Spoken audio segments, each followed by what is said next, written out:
warahmatullahi wabarakatuh. Perkenalkan, nama saya Evita Noviana Mahfiroh, mahasiswi jurusan Bimbingan dan Penyuluhan Islam UIN Wali Songo Semarang. Di sini saya akan menjelaskan tentang dinamika kelompok. Terlebih dahulu kita pahami apa itu dinamika kelompok. Dinamika kelompok adalah suatu hubungan psikologis yang berlangsung secara bersama dari anggota kelompok dengan memperhatikan perilaku manusia dalam suatu kelompok kecil dengan kekuatan berada dalam kelompok. Penyebab kekuatan tersebut dan akibat terhadap individu, kelompok, dan lingkungannya. Selanjutnya, apa sih tujuan dari dinamika kelompok ini? Tujuan dari dinamika kelompok ini adalah yang pertama, meningkatkan interaksi antar anggota kelompok. Yang kedua, meningkatkan produktivitas anggota kelompok tersebut. Yang ketiga, mengarahkan anggota kelompok untuk menjadi lebih baik atau menjadi lebih maju. Kemudian, kita ketahui apa manfaat dari adanya dinamika kelompok. Kita ketahui bersama, yaitu yang pertama yaitu membentuk kerjasama saling menguntungkan dalam mengatasi permasalahan hidup. Karena pada dasarnya seseorang itu tidak bisa selamanya melakukan atau mengatasi masalahnya sendiri. Mereka perlu bantuan dari orang lain. Yang kedua yaitu untuk memudahkan pekerjaan. Yang ketiga yaitu mengatasi pekerjaan yang membutuhkan pemecahan masalah dan penyelesaian masalah yang terlalu besar, sehingga dengan bantuan beberapa orang melalui anggota kelompok tersebut, masalah yang besar itu bisa diselesaikan dengan lebih mudah dan lebih cepat. Yang keempat yaitu menciptakan interaksi antar individu.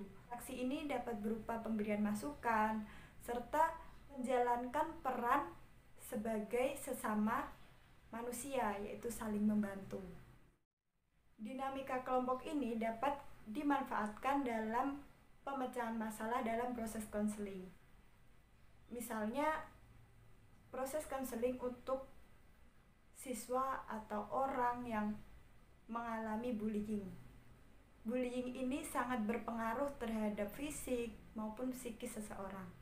Bullying ini juga bisa terjadi di semua tempat, di segala tempat, baik itu bullying secara fisik, secara verbal, maupun secara psikologis.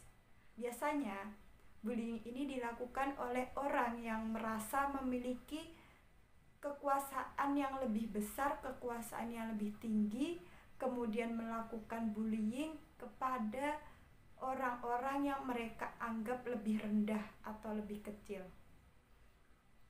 Dengan adanya bullying ini, pasti tidak hanya terjadi sekali atau dua kali. Untuk orang-orang yang pernah merasakan bullying untuk beberapa kali, itu pasti sangat tidak baik untuk dirinya, baik fisik maupun psikisnya, sehingga perlu adanya penanganan dari pihak lain. Dalam melakukan konseling untuk orang yang mengalami bullying, dapat kita lakukan dengan dinamika kelompok menggunakan pendekatan REBT. Apa itu REBT? REBT adalah Rational Emotive Behavior Therapy. REBT ini memandang manusia yang didominasi oleh sistem berpikir dan sistem perasaan yang berkaitan dengan psikis individu. Keberfungsian individu ini secara psikologis ditentukan oleh pikiran, perasaan, dan perilaku.